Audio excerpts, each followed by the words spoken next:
el dador de la vida, el que es la vida misma, expresó una definición de lo que es la vida eterna. Y esta está en el Evangelio de Juan, el capítulo 17, el texto 3. Les invito a considerar ese texto. Escuche atentamente lo que el Señor dice en su palabra. El Evangelio de Juan, el capítulo 17, texto 3. Dice así: esta empero es la vida eterna, que te conozcan el solo Dios verdadero y a Jesucristo el cual has enviado. Después de referirse a la potestad que el Señor tiene para dar vida eterna en el contexto del texto que hemos leído, el Señor pasa a expresar lo que es la vida eterna. Y dice que la vida eterna es el conocimiento del Dios verdadero y de su Hijo Jesucristo. Conocer a Dios, esta es la gran bendición que un ser humano puede tener. Se trata, fíjese, de un conocimiento de intimidad y de comunión con Él. Es decir, se trata de un conocer personal.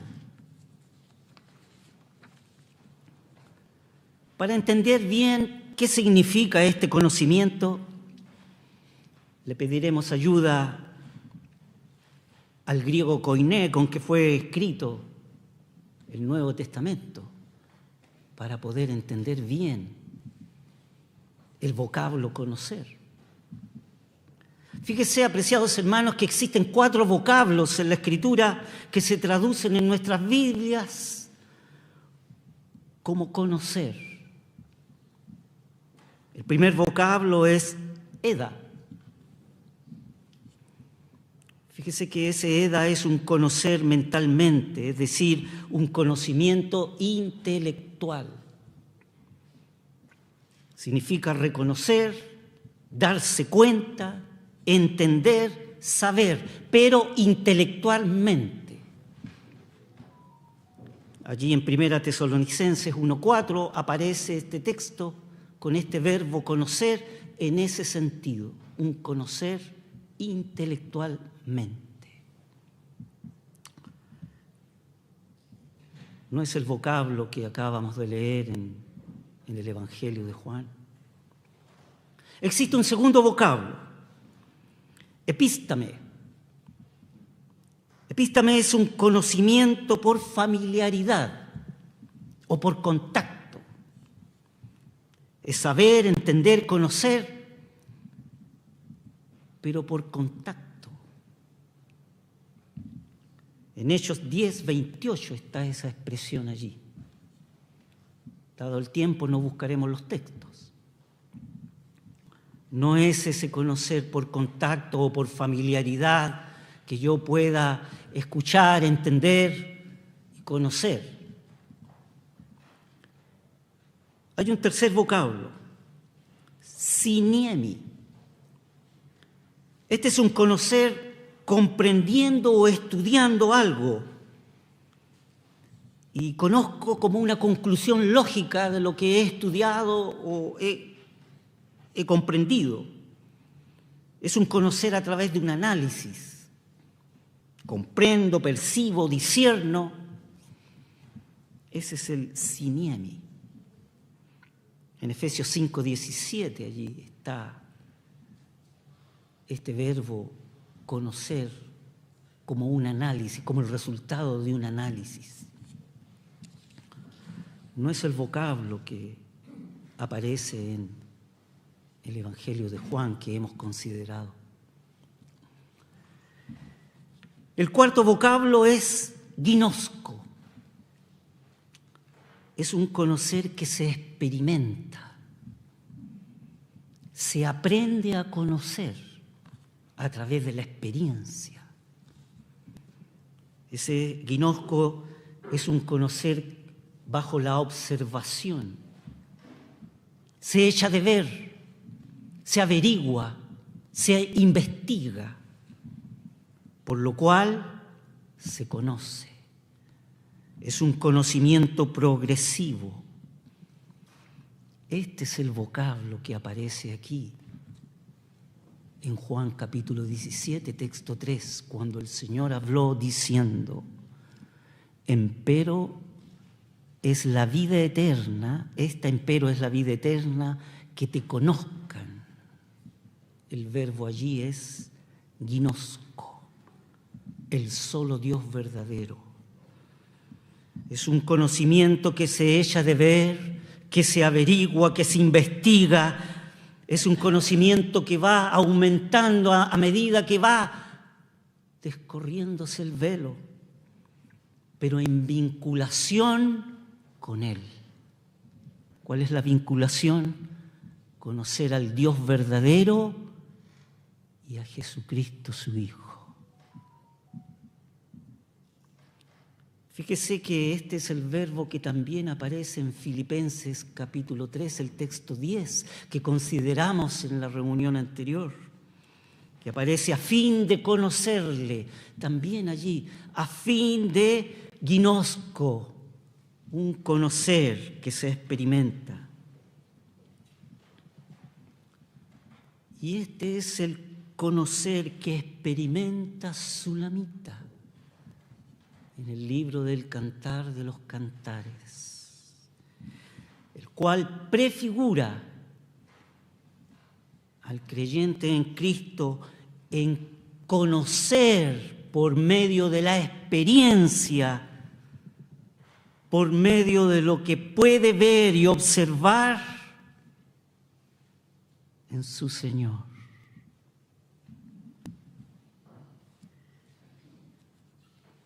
En el Cantar, entonces, podríamos definir un conocer a través de la poesía descriptiva. Esa poesía descriptiva, la cual se convierte en el centro de la atención, donde la imagen a describir es como si el divino autor aprovechara el apunte imaginativo para poder hacer una excursión contemplativa de lo que desea plasmar en su descripción para darnos a conocer, donde en el libro de los Cantares la imagen poética realiza la síntesis o el intercambio de las cualidades que desea describir.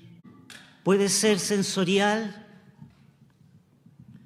puede ser espiritual con respecto a lo sensible, puede ser general a lo individual, puede ser abstracto a lo concreto, puede ser transparente respecto a lo empírico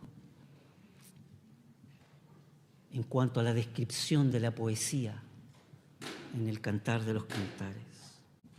En el Cantar de los Cantares encontramos imágenes sensoriales que son un recurso literario para dar la belleza, la profundidad y enriquecer el texto. Es así que encontramos palabras como perfumes, aromas, bálsamo, incienso. Encontramos descripciones como manzanas, higos, miel, vino, frutos exquisitos, racimos de dátiles, licor de granadas. Esta presencia reiterada de figuras descritas crean un clima envolvente, donde el sentimiento no tiene perfil ni figura. Es un clima de goces sensoriales, un cortejo corpio de un amor intensamente personal. Es lo que revela este libro precioso, donde poéticamente hablando, en la esfera de los sentidos, contrapesar contrapesan y equilibran el predominio contemplativo de la vista y el oído. La porción que consideraremos en esta mañana dentro del género poético es lo que se llama la poesía descriptiva. Les invito entonces al libro del Cantar de los Cantares, en su capítulo 5. Vamos a leer allí una porción, desde el texto 9 al texto 16.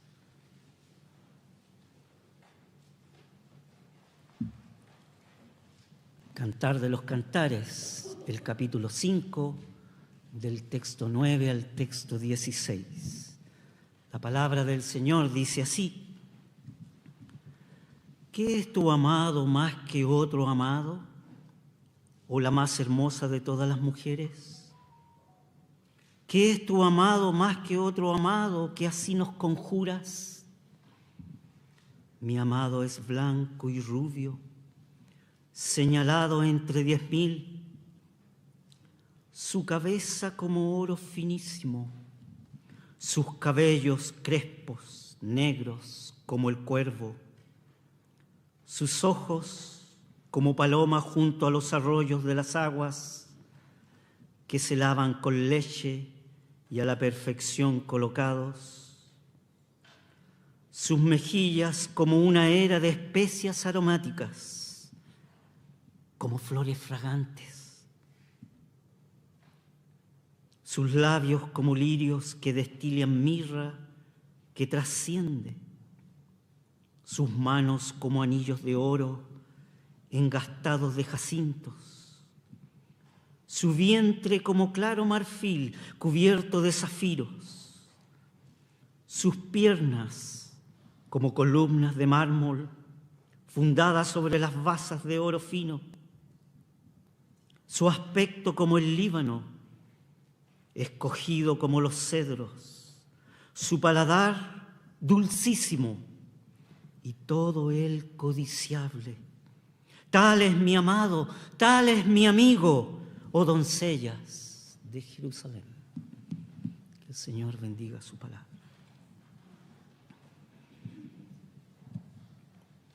El texto 9 comienza en esta porción: ¿qué es tu amado más que otro amado? Y aquí hay una pregunta que quisiera hacerla en esta mañana, oh apreciados hermanos. ¿Quién es para ti el amado? ¿Quién es para ti el Señor Jesús, el amado? ¿Cuál es tu consideración que tú tienes en tu vida para con Él? ¿Quién es para ti el amado, el Señor? ¿Lo has considerado? ¿Lo has contemplado? ¿Alguna vez te has sentado apartado del ruido del mundo para poder contemplar quién es tu amado? ¿Quién es tu Señor? ¿Has meditado en tu corazón? ¿Lo has visto por los ojos de la fe? ¿Quién es el que está a tu lado?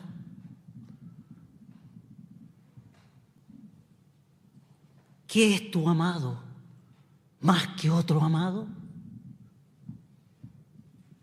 La Escritura nos revela allí en Efesios que somos aceptos en el amado. Somos aceptos delante de Dios por medio de Él. Y la Escritura nos revela además que somos redimidos por Él. Derramó su sangre.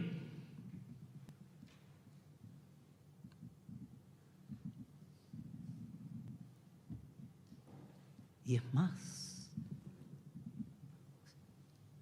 dices que somos para alabanza de la gloria de su gracia.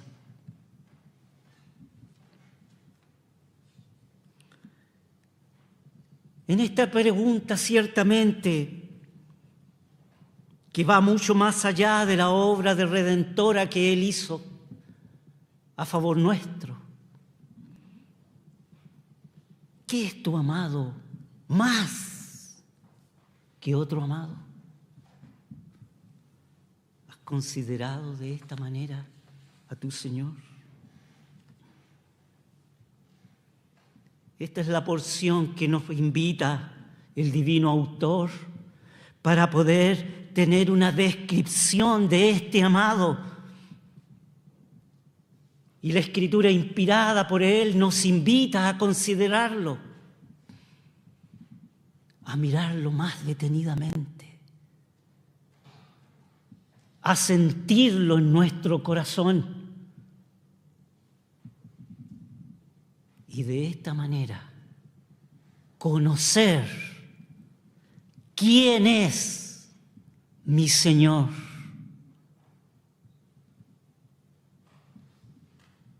El Señor de mi alma, el Señor de mi vida.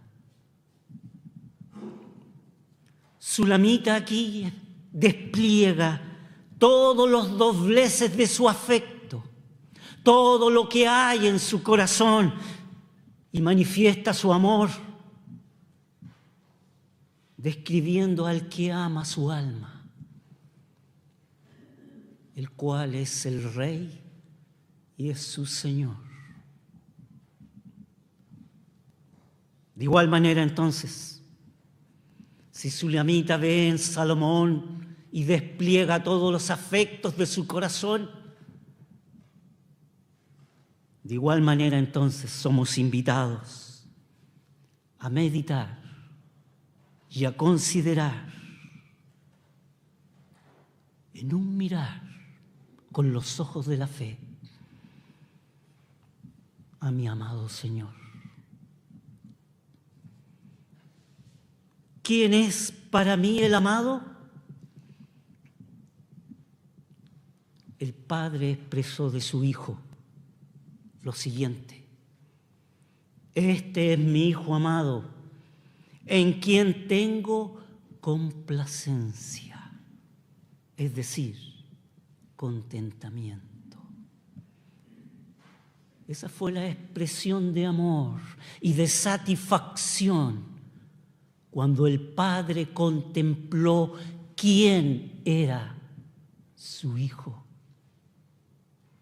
No solo lo miró en la obra preciosa que Él iba a realizar, mirando su devoción, su amor y su obediencia, sino que contempló su corazón y dijo: este es mi Hijo amado, en quien tengo todo contentamiento. Sulamita contempla, observa los detalles que observa en aquel que ella ama y lo describe. Texto 10. Y dice: mi amado es blanco y rubio, señalado entre 10.000. La verdad que el texto masorético hebraico, en vez de rubio, habla de uno que es rosado o rojizo. Allí la palabra es Adón, rosado o rojizo. Bueno, eso describe la elegancia. Era uno pintado muy hermoso, precioso, de buen semblante. Y pensando en nuestro Señor, vemos que Él es un ser hermoso. Allí en Pedro, Él dijo: el cual, allegándonos, piedra viva, reprobada ciertamente de los hombres, empero elegida de Dios, preciosa. ¿A quién se refiere este texto? Al Señor Jesús. Nos invita Pedro a llegarnos a Él como piedra viva, el cual es reprobada por los hombres, no apreciada por los hombres, desechada por los hombres. No consideran, ni creen, ni conocen quién es el Hijo de Dios, el Señor Jesús. Empero este es el elegido de Dios, es el escogido de Dios, y para Dios es precioso. Mi amado es blanco y rubio, he ahí el rojizo que habla de su buen semblante, de su buen porte. Su blancura nos habla de su santidad. Ahí el término hebraico es salah, que significa uno que brilla, uno que deslumbra. Es uno que prodiga vida y vida eterna. Él dijo un día: yo soy la resurrección y la vida. El que cree en mí, aunque esté muerto, vivirá. Deslumbra. Es brillante en su ser. Mi amado es blanco y rubio. Aquí hay una mezcla de colores.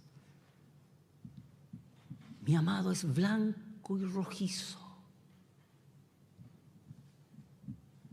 Nos habla de sus dos naturalezas, Dios y hombre al mismo tiempo. Es la unión hipostática, como dirían los teólogos, perfectamente Dios y perfectamente hombre. Sus dos naturalezas. Pero el texto más nos habla, dice que es señalado entre 10,000.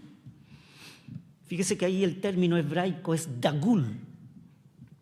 Significa levantar una bandera, es decir, marcado como con un estandarte. Señalado entre 10,000, marcado con un estandarte.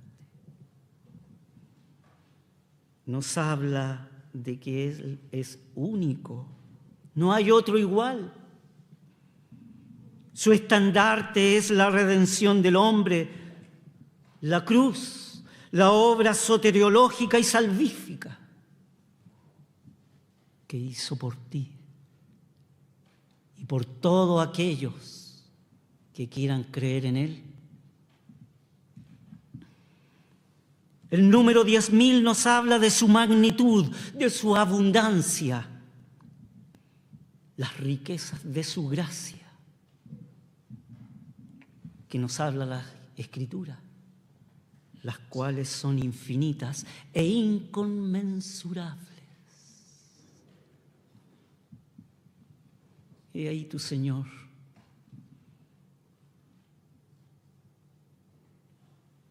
Sulamita describe a su amado. Texto 11. Su cabeza como oro finísimo, sus cabellos crespos, negros como el cuervo. Cabeza en hebraico es rosh. Nos habla de los atributos divinos. Ciertamente que Cristo, a manera de oro, en el día en que nació entre los hombres, desde ese día hay siglos dorados para los hombres.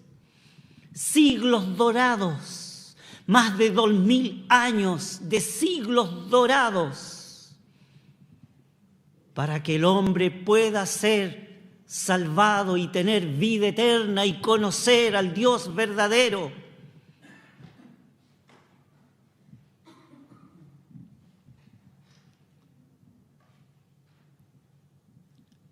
¿Conoces tú a tu Señor?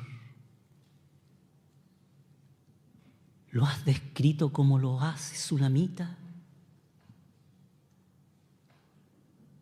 ¿Afecta tu corazón? ¿De quién es Él? Sus cabellos crespos.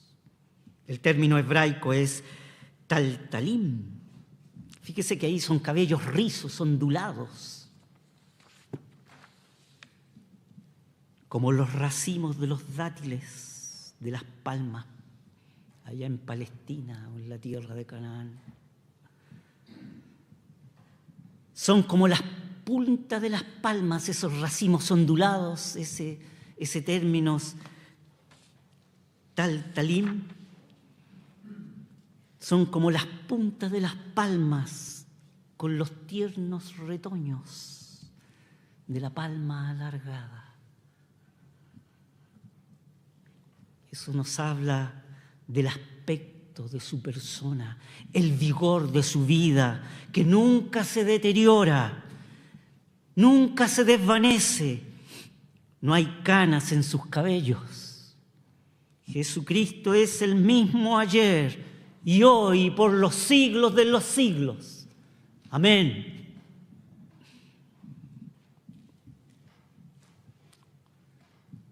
Texto 12 dice: sus ojos como palomas junto a los arroyos de las aguas, que se lavan con leche y a la perfección colocados. Los ojos son el asiento de la expresión en el ser humano. Está escrito que los ojos son las ventanas del alma. Al mirar a los ojos refleja tu alma, cómo eres y quién eres. ¿Y qué vemos en Él? ¿Qué vemos en los ojos del Señor? El reflejo del Espíritu de divinidad derramado en Él, el Espíritu Santo derramado en Él sin medida,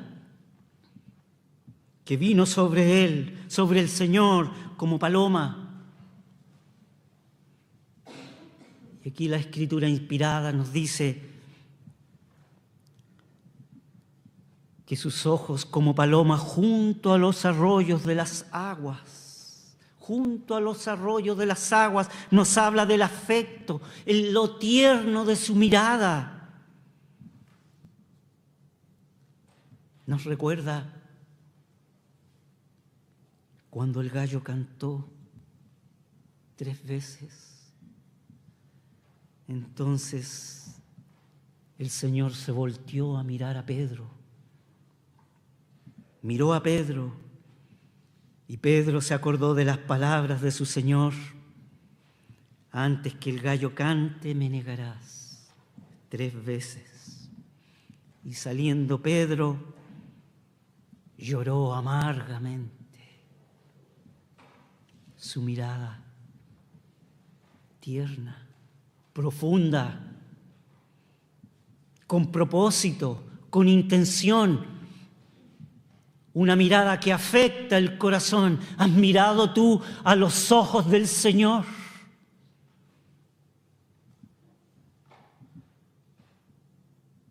¿Y qué ve Él en ti? ¿Qué ve Él en tu corazón? No hay nada que se esconda a su mirada. ¿Qué ve Él en tu corazón?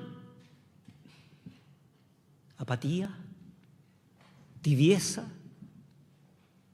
¿Pecado? ¿Tristeza? ¿Angustia? ¿Gozo? ¿Confianza? ¿Fe? ¿Mansedumbre? ¿Templanza? ¿Qué ve el Señor cuando mira a tu corazón? Cuando mira nuestro corazón.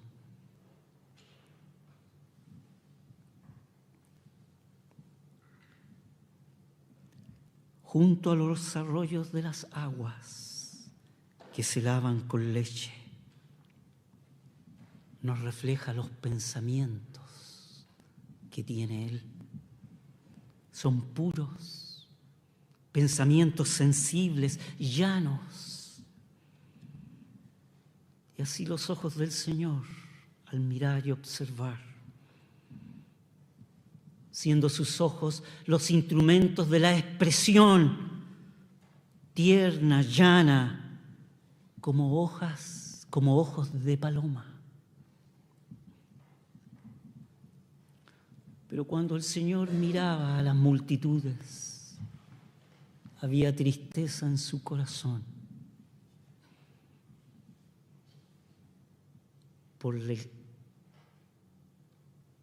por causa del pecado. Cuando miraba el Señor al ser humano, había congoja en su corazón de cómo el pecado destruye y deteriora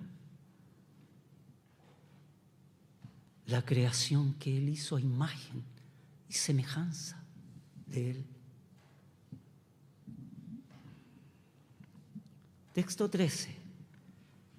Sus mejillas como una era de especias aromáticas, como fragantes flores.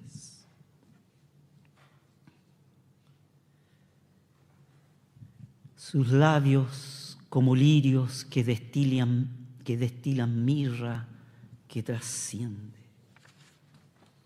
Fíjese que las mejillas, al menos las del Señor, habían sufrido la vergüenza y el desprecio. El profeta Isaías lo profetizó. Allá en Isaías 50 él dice, con respecto al Señor Jesús: di mi cuerpo a los heridores y mis mejillas a los que me mesaban el cabello, los que movían y tiraban sus cabellos. En otras versiones aparece aquí su barba. Le mesaban su barba o cabellos. Y dice: no escondí mi rostro de las injurias y esputos. También las mejillas es el hábito de un ánimo vergonzoso, ¿verdad? Cuando nos sonrojamos, ese sonrojo se ve en nuestras mejillas. Esto nos traslada a mirar al Señor en su hábito externo. Se refiere al trato, a los encuentros, al modo de su acción, al gesto de sus movimientos. No son toscos, no son bruscos. Son amables, son tiernos, son con guantes blancos. Su modo de acción son como las flores fragantes. En su andar deja un perfume. No es un desatinado.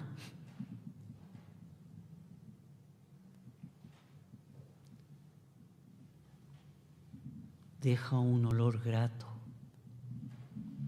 un bálsamo suave en su andar. Sus labios como lirios que destilan mirra que trasciende. Fíjese que el profeta Isaías manifestaba de él proféticamente, diciendo: no clamará, ni alzará, ni hará oír su voz en las plazas, no quebrará la caña cascada, ni apagará el pávido que humeare. Cuán dulces fueron sus palabras que destilaron sus labios.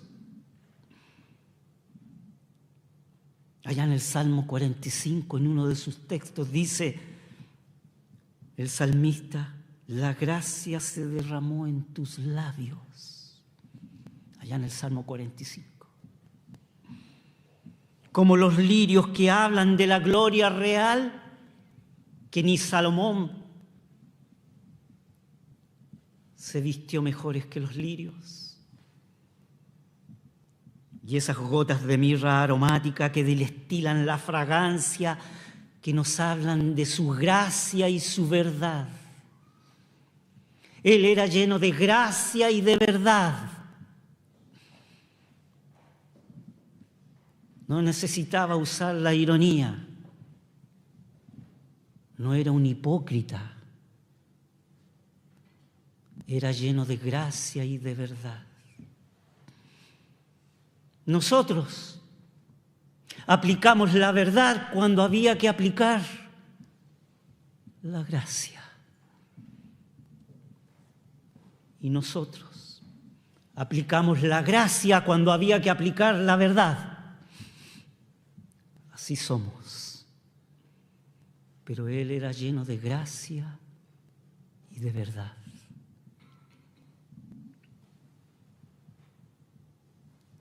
Nos hablan de esa mirra aromática, de esa fragancia de su carácter y de su ser. Ese es tu Señor.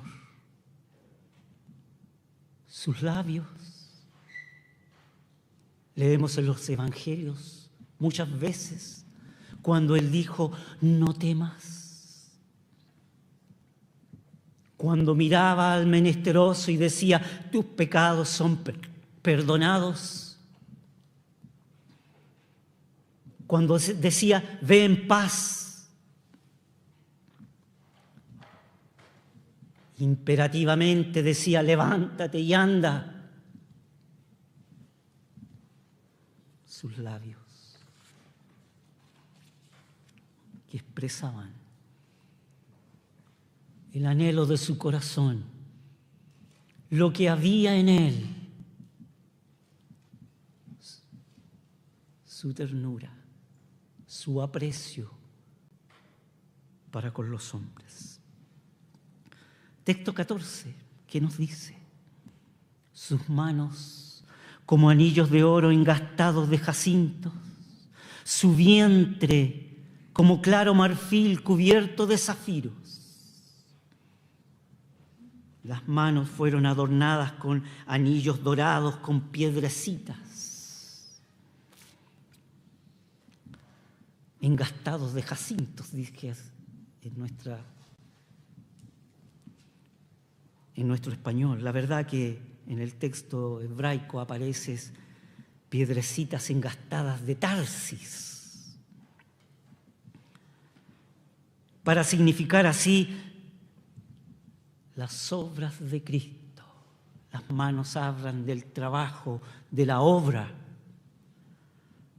que Él ha realizado, la cual, la más maravillosa de todas, es la obra de redención.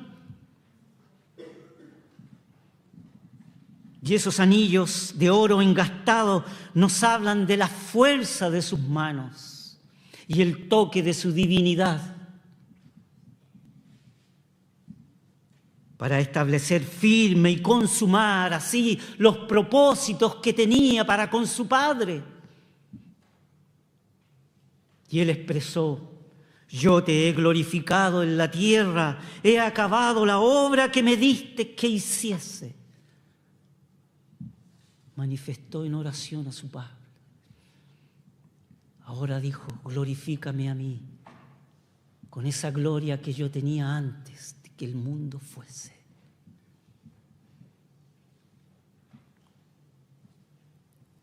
Su vientre como claro marfil cubiertos de zafiros.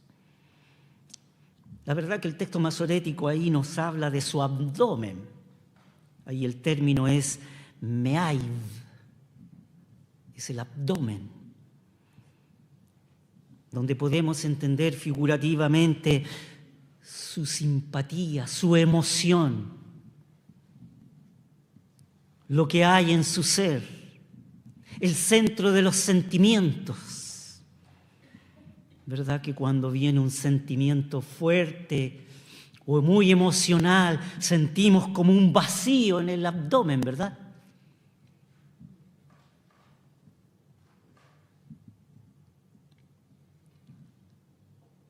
¿Habrá sentido el Señor ese vacío en su abdomen ante la muerte de su amigo Lázaro? Él expresó: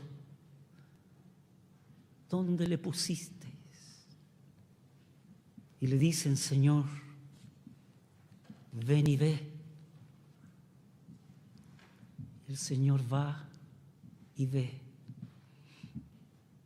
¿Y cuál es la expresión de sus sentimientos, de su amor? El texto siguiente allí en Juan 11 dice: y lloró Jesús. ¿Por qué lloró? Por el poder que tiene el pecado, la muerte. Lloró. ¿Habrá sentido ese vacío de ese sentimiento en su abdomen, aparte de la amargura de su corazón? Y a lo mejor de dar gracias al Padre por Él estar allí, por venir a esta tierra para poder dar la redención y la esperanza a todo aquel que en Él cree. Ciertamente que sí. He ahí el Señor. He ahí tu Señor. Texto 15. Sus piernas como columnas de mármol fundadas sobre basas de oro fino. Su aspecto como el Líbano, escogido como los cedros. Sus piernas como columnas. Fíjese que esto nos hace recordar las dos columnas delante del templo en el pórtico de entrada allí. Fíjese que una de las columnas, allí en Segunda de Crónicas, el capítulo 3, se revela de que una de sus columnas, la de la izquierda, se llama Boaz. Significa fuerte, firme, vigoroso. ¿Sabían ustedes que este es el nombre del pariente redentor en el libro de Ruth? No es Boaz, es Boaz. Y Boaz significa uno que es vigoroso, uno que es valiente, uno que es firme, uno que es fuerte. La columna de la izquierda del pórtico del templo se llama Boaz. Y el de la derecha se llama Jaquim, que significa uno que será establecido. Y Él estableció aquí, en la tierra, la iglesia. El cuerpo de los redimidos por Él. Aquellos que le conocen, aquellos que deberían conocerle. Además, las piernas se refieren al movimiento y al caminar. Nos habla de la estabilidad del Señor, la cual es inmutable y su caminar es recto, es rectitud y con rectitud. El Padre en todos sus caminos encontró satisfacción en Él, una satisfacción y un contentamiento completamente en Él. Su aspecto, o más bien dicho, su semblante, a eso se refiere. Son como el Líbano, como los cedros. escogido como los cedros, dice la palabra. Escogido como los cedros del Líbano. Esos cedros son añosos, firmes, hermosos. Estos cedros se alzan imponentes sobre otros árboles. Y así el Señor fue ensalzado a lo sumo, tal como dice Filipenses en su capítulo 2. Por lo cual Dios también le ensalzó a lo sumo y le dio un nombre que es sobre todo nombre, para que en el nombre de Jesús se doble toda rodilla de los que están en los cielos y de los que están en la tierra y de los que están debajo de la tierra. Y toda lengua confiese que Jesucristo es el Señor, para gloria de Dios Padre, revela la Escritura. Su aspecto, su semblante. Son como los cedros del Líbano. Texto 16. Su paladar dulcísimo y todo él codiciable, tal es mi amado, tal es mi amigo, oh doncellas de Jerusalén. No olvidéis que las doncellas de Jerusalén son las hijas de Jerusalén, aquellas que están ocupadas en trabajar dentro de ese reino de gracia. Pero estas hijas de Jerusalén no conocen quién es su Rey y Señor. No olvidéis aquel aspecto. Su paladar, dulcísimo y todo él codiciable. Es el centro, el paladar es el centro de la sensibilidad, ¿verdad? Para discernir el sabor y el gusto. Ahí mismo, aquí mismo en Cantares, capítulo 2, hay un texto que dice: su fruto fue dulce a mi paladar. Nos habla de cierto aspecto de su obra mediadora. La dulce obra de mediación y de intercesión que Él realiza. Y eso es dulce, consolador a nuestro corazón, es dulce a nuestro paladar.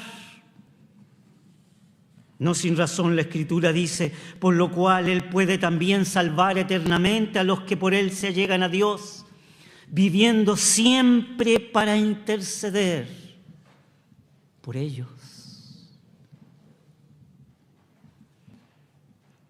Tal es mi amado, dice Sulamita.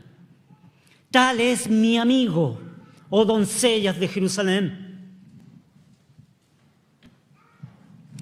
Para ti, querido hermano, querida hermana,